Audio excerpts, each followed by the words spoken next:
ሰጠው። እሱን ከ12 ሐዋርያት እናቱን ከ36 ቅዱሳት አንስት አደረገ።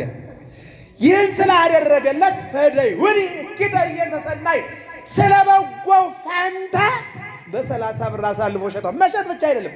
አንዳንድ ጊዜ እኮ በዚህ በሀገራችን አሁን የእገታ በየመንገዱ ሰው መያዝ፣ ከተኛበት መያዝ፣ ከስራ ቦታ መያዝ እየሰማች ይኖር እናያለን። አንዳንዱ ብሩን ተቀብሎ የሚፈልገው ብር ነው አንተ በሰላም ሂድ ይላል። አንዳንዱ ደግሞ ብሩን ተቀብሎ ሰውየውን ይገላል። ወደዚህ ወደ ምስራቅ ሸዋ አካባቢ ላይ አንድ አባት ካህን ናቸው። ብዙ ዘመን አብረን ይኖርነውና ተያዙ እና ለኔም እንዳጋጣሚ አብሬያቸው ስለኖርኩኝ አስተዋጽኦ እያደረግን ነው። ታግዘውና እንደው አንተ ምርዳ ታውቀው ሰው ካለ ምናምን ተባልና ተጋግዘን ብሩ ትንሽ ነው፣ ወደ 500 ሺህ ብር አካባቢ ነው። እየሰማችሁ ነው አይደል? ከሰውየው አንጻር ሰፊ ዘመን ናዝሬት ላይ ያገለግሉ አባት ናቸውና እኛም ማዋጣን ከምናውቃቸው ሰዎች ጋር ላክን። ብሩን ተቀብለው ሰውየውን ገደሏቸው።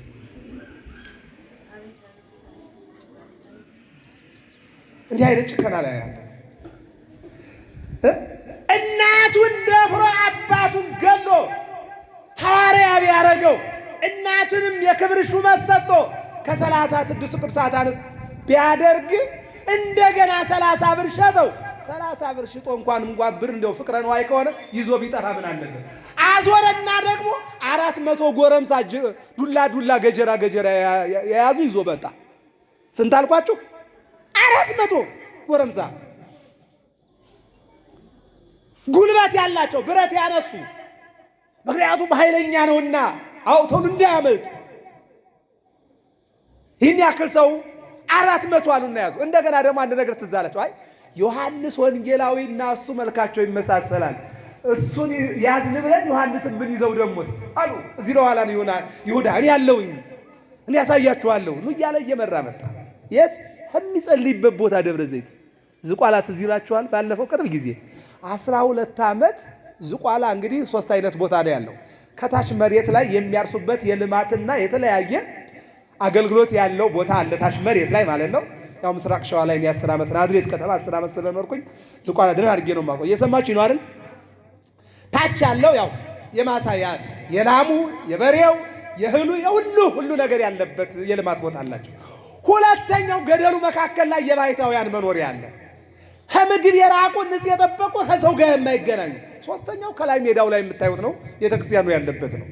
እና ቅርብ ጊዜ የሰማነው የትኛው ነው? ከኔ ጋር ናቸው አይደል? ቅርብ ጊዜ የሰማነው ታች ሜዳ ላይ አይደለም፣ ላይ ተራራ ላይ አይደለም፣ ወገቡ ላይ 12 ዓመት ዘግተው የኖሩትን መነኩሴ ሰይጣን እየመራ ገብቶ ወንበዴዎችን አንገታቸውን አሳረዳቸው። ቅርብ ጊዜ ሰምተነዋል። ይሁዳ እየመራ ወደ የተደው ወደ ደብረ ዘይት ዘእም ደብረ ኤሌዎን ይላል። ይሄ በገነት በኩል ሱራቢ ሰይፍ ይዞ የሚጠብቃት በር ፊት ለፊት እዚያ ላይ ነው የሚጸልየው መድኃኒታችን። ናዝሬት ሲያስተምር ይውላል። ወደ ደብረ ዘይት ይወጣል። እዛሽ ቆሞ ሲጸልይ ነው የሚያድረው። የመጨረሻ 3 ዓመት ከ3 ወር እያስተማረ ከጸለየበት ቦታ ይሁዳ እየመራ እነዚያን ጎረምሶች የዮሐንስ ወንጌል ምዕራፍ 18 ከቤታችሁ ስገቡ ነበር ይዟቸው ሄደ። ማንም ፈለጋቸው አላቸው ጌታ። እንደሚፈልጉት እኮ ያውቃል እኮ። ኢየሱስን አሉ። እኔ ነኝ አላቸው። ወደ ኋላ አንድ እዚህ ወደቁ። ጠላታችሁ መድኃኒዓለም ይጣልላችሁ። ወደቁ። ስንት ናቸው? 400 ወደቁ ወደ ኋላ። ምን ማለት ነው ይሄ? በእኔ ፈቃድ እንጂ በእናንተ ጉልበት የምትይዙት ኢየሱስ የለም። በእኔ ፈቃድ እንጂ በእናንተ አቅም የምትገሉት ኢየሱስ የለም። በእኔ በራሴ ፈቃድ ነፍሴን አስቀምጣለሁ እንጂ በእናንተ በሄሮድስና በጲላጦስ ስልጣን የሚፈረድበት ኢየሱስ የለም። ወደቁ። በኋላ ግን ምን አለ? ሰዓቱ ደርሷልና ኑ ያዙኝ አላቸው ይላል። ከዚህ በኋላ ያዙት ነው። ቤተልሔም ላይ ሲወለድ ሰማያን መላእክት ምድራውያን እረኞች እንስሳትና አራዊት አንዱ ነው። ስብሐት ለእግዚአብሔር በሰማያት ወሰላም በምድር። እስኪ ሰላም ለዚህ ቤት በሉ። እዚህ ላይ ነው የመጣው። እንግዲህ ምን አሉ? እነሆ የተወለደው አምላክ የሰላም ባለቤት ነው። በልደቱ ጀመረው ሰላም። ሰላም ተባለ። ከዚህ በኋላ አደገ። በ30 ዓመቱ ተጠመቀ። 3 ዓመት ከ3 ወር አስተማረ። ባስተማረው ትምህርት በፈጸመው ተአምራት ይሁዳ ሸጠው ተያዘ። አሁን ሌሊቱን ሙሉ ሲፈራረቁበት አደሩ። 3 ሰዓት ላይ ጲላጦስ አደባባይ፣ ጲላጦስ ዳኛ፣ ክርስቶስ ወንጀለኛ ፊት ለፊት ተገናኙ። የሚገርማችሁ ነገር ከሊቶስትራ እስከ ቀራንዮ ድረስ የወደቀው አወዳደቅ እንደ ወንጀለኛ ከመሰራቂ መጻእክሙ ተሐዙኒ በመጥራይ ሌባ ወንበዴ እንደሚይዙ ጎመድ ዱላ ይዘው መሬት ለመሬት እየጎተቱ እጅና እግሩን አስረው አንድ ጊዜ ወደ ሄሮድስ አንድ ጊዜ ወደ ጲላጦስ እያመላለሱ እስከ 3 ሰዓት ላይ ያቆዩት። 3 ሰዓት ላይ ግን ጲላጦስ የፈለጋችሁትን አድርጓልና አሳልፎ ሰጣቸው። 6 ሰዓት ላይ ወስደው መስቀል ላይ አንጠለጠሉት። እየሰማችሁ ነው አይደል? 6616 ግርፋት ተገርፏል። 5 ቦታ። ዛሬ እንግዲህ ሰላም ለእናንተ ይሁን። እስኪ ተናገሩ፣ ሰላም በሉ። ለእናንተ ይሁን። ይህንን ያሳያቸው 5 ቦታ ምን አራዮ ለቶማስ ዘተገበው ወለንድሪያስ እንደዋተደሩ ግንባሩን፣ ደረቱን፣ እጆቹን፣ እግሮቹን አሳያቸው። ይህ ብቻ አይደለም፣ ጎኑን የተወጋውን አሳያቸው። ምኑን ነው የሚያሳያቸው? ይህን የሚያክል ሚስማር አይደለም፣ የፌሮ ቁራጭ ነው። እየሰማችሁ ነው አይደል? ሚስማር አይደለም። ግንባሩን ሲመቱት ብትን ይላል። ደረቱን ሲመቱት ስንጥቅጥቅ ይላል። እጆቹን ሲመቱት እጆቹ በግራና በቀኝ ብትንትን ይላሉ። ይህ ትውልድ የጫማ ቁጥር ይልቁንም ደግሞ ውድድር ነው የያዘው። የመድኃኔዓለም እግር ግን ሚስማር ነው የምታዩበት። ሚስማር እኛ እጅ ላይ የሰዓት የቀለበት ያውም ከታመንበት ነው የሚታየው። እሱ እጅ ላይ ያለው ግን 1 ክንድ ሚስማር ነው። በትንትና አለ። ጎኑን ደግሞ አንዱ መጣና ወጋው። ከጎኑ ውሃና ደም ፈሰሰ። ደሙ ለሕይወታችን ማየገበው ለጥምቀታችን ብቻም አይደለም። ኪርሜና ዘንግ ይዘው ጭንቅላቱን ቀጠቀጡት በዘንግ እንደ እባብ። ኦሪት ዘፍጥረት ምዕራፍ 3 ላይ እባብ ሆይ ስላሳትክ በደረት ትሄዳለህ፣ አፈር ትበላለህ፣ ጭንቅላትን ትመታለህ የተባለው ክርስቶስ ጭንቅላቱን የሚቀጠቅጥ አምላክ ሰይጣንን በፈጠረው ፍጥረት ጭንቅላቱን ተቀጠቀጠ። በዝናብ አብቅሎ በፀሐይ አብስሎ የሚመግበው ዘመን ቆጥሮ ዓመተ ፍዳ ዓመተ ኩነኔን አስወግዶ ዓመተ ምሕረት ዓመተ ሥጋዌ ቆጥሮ የጨለማውን ዘመን አስወግዶ የሰላም ዘመን ሰጥቶ የሚመግብ አምላክ በፍጡሩ በሰጠው እጅና በሰጠው ጉልበት ራሱ በሰጠው አቅም ግንባታ የአምላኩ ሰውነት የጉልበት መለኪያ አደረጉት። ቀጠቀጡት፣ ቸነከሩት፣ ጎኑን ወጉት።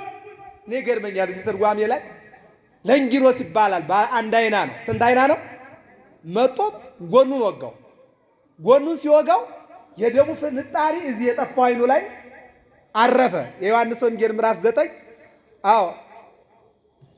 2 አይን ከእናቱ ማኅፀን ጀምሮ ሲወለድ የሌለው ሰው ታያላችሁ። ለዘውሩ ተወልደ አፈርና ምራቁን አዋሃደና ኳለው እንደዚህ ሁሮ ታጠ በምጥማቃተ ጸልዮ ማለት ሂዶ ታጥቦ እንዳጥያ ኮከብ ወግ እያለ አይኑ መጣ።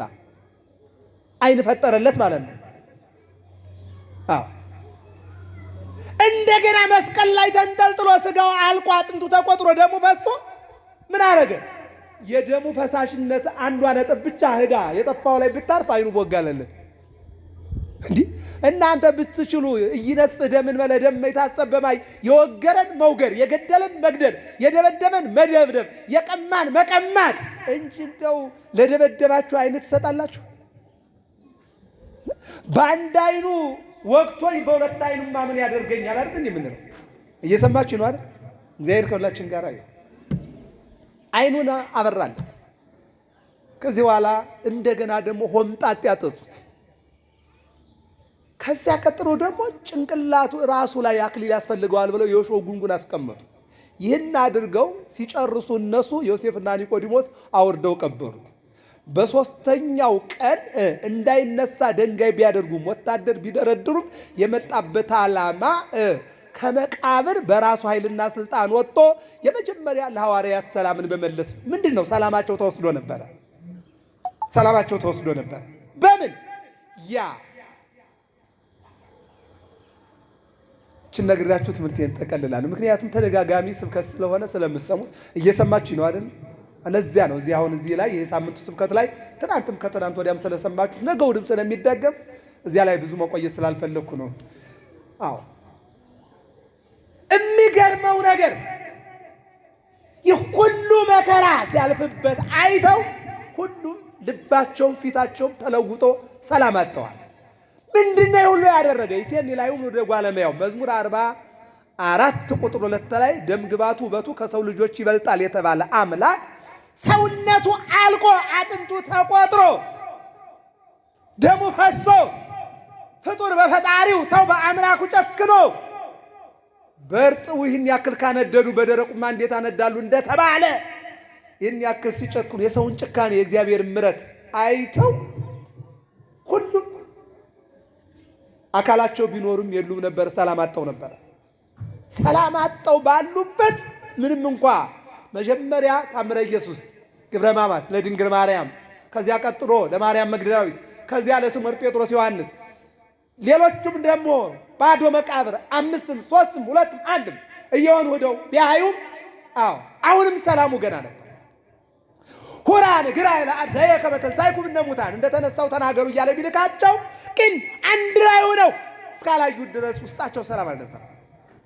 በኋላ ላይ ግን በመጀመሪያው ቀን ትንሣኤ ማታ ከምሽቱ 12 ሰዓት ላይ መጣና በተዘጋ ደጅ በተዘጋ መስኮት ገብቶ ሰላም ለእናንተ ይሁን አላቸው። አመስግኑት መድኃኔዓለምን። አንዱ ይሄ ነው። ሰላም አላቸው። ይህ ብቻ አይደለም፣ ስልጣን ሀብተ ክህነት ሰጣቸው። በዕለተ ሐሙስ አጥቧቸው አጥምቋቸው ክርስቲያን ጥምቀት የሐዋርያት ጥምቀት ነው አድርጎ ስለነበር ልጅነት ሰጧቸው ስለነበር አሁን ደግሞ ቅስናውን ክህነቱን ሰጣቸው።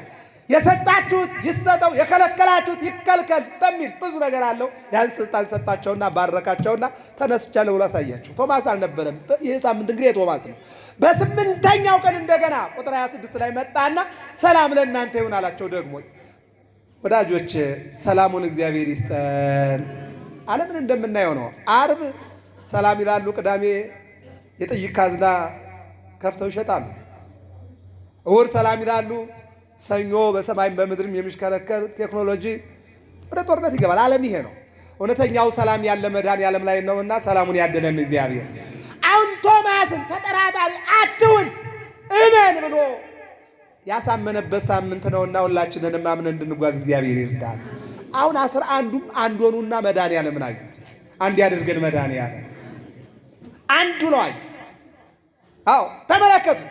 ያሳዘናቸው ምንድን ነው የምትለዋን ነጥብ ልንገራችሁና ይሄ የበዓለ ፋሲካ 55 ቀን ጾማችሁ መጣችሁ። አንዳንዱ ጾሞ ስለመጣ ሆድ ከስጋ ጋር አልገናኝም ብሎ ያጨናንቃል። እየሰማችሁ ነው አይደል? በዚያ በሽሮ መቀጠል አለብኝ ይላል። እየሰማችሁ ነው? ስጋ አልቀበልም በሽሮ መቀጠል አለብኝ ይላል። አንዳንዱ ደግሞ ስጋ አጥቶ ደግሞ ሽሮ ወግድ ይላል። ስለዚህ በዚህ ሰውነታችሁ ይጨናነቃልና ብዙ እንዳበዛባችሁ አልፈልግም። እየሰማችሁ ነው አይደል? ስለዚህ ምንድን ነበር ሰላም ለእናንተ ይሁን ብሎ የገባው? ምንድን ነበረ ያወካቸው፣ ያስጨነቃቸው፣ ያስለቀሳቸው? ይልቁንም ዮሐንስ ወንጌላዊን 70 ዘመን ሙሉ ቁጹረ ገጽ ተብሎ እንዲቀመጥ ፊቱ ጠቁሮ ሰውነቱ ተለውጦ ሲያስለቅሰው የኖረ ምንድን ነው? አሁን የነገርኳችሁ ሁሉ 13ቱ ሕማማተ መስቀል ሲሆን እነዚህ ሁሉ 13ቱ የወረዱት ግን አንድ አካል ላይ ነው። ማን ላይ ነው? ኢየሱስ ክርስቶስ ላይ ነው።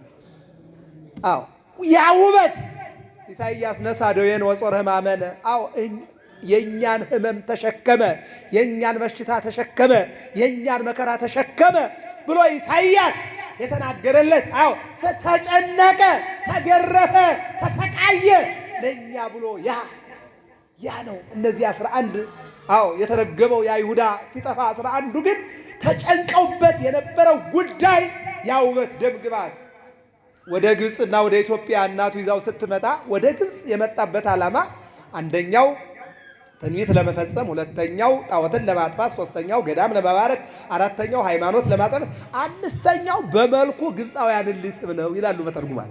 ያ መልክ ግን የግብፅን ወጣት ስቦ ወደ ወንጌል የመለሰው ሰውነት ግን በችንካር ተቸነከረ። ወደ አዲስ ኪዳን እናምጣው። 5000 ሕዝብ ይከተለው ነበረ።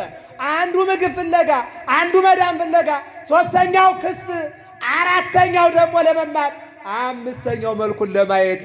እነዚያ መልኩን ለማየት ይጋፉለት የነበረው መድኃኔዓለም በ5 ቦታ ላይ በሚስማር አንድ ቦታ ላይ በጦር ተወግቶ ብስስት ብሎ መስቀል ላይ ራቁት ሆኗል። ይሄን ያስለቀሳቸው ያንን ሰውነት እንደያዘ መጣና በተዘጋ ደጅ በድንግልና ተጸንሶ በድንግልና የተወለደ አምላክ በሕቱም መቃብር ገብቶ በሕቱም መቃብር የተደረሰ አምላክ በሕቱ እችን ይሉኝና ደነዋሉ ልበላችሁ ከድንግል ማርያም ሲጸነስ ስጋና መለኮት የሚዳሰስና የማይዳሰስ የሚጨበጥና የማይጨበጥ አካል ነው። መለኮት አይዳሰስም አይጨበጥም። መጣና ከስጋዋ ስጋ ከነፍሷ ተዋሃደ። አስተውሉ። አሁን መስቀል ላይ ነፍሱን አሳልፎ ሲሰጥ ከድንግል ማርያም የወሰደው ስጋ ወደ መቃብር ሲሆን፣ አው መለኮት ግን አይሞትም። በዚያ በይስሐቅ ኦሪት ዘፍጥረት ምዕራፍ 22 ይሁት ይስሐቅ እነሆ አልሞተም፣ የታረደው የተሰዋው በጉ ነው። በጉ የኢየሱስ ክርስቶስ ነው። ነዋ በጉ ለእግዚአብሔር ዚያት ነዋ በጉ ለእግዚአብሔር ዚያት ኃጢአት ዓለም።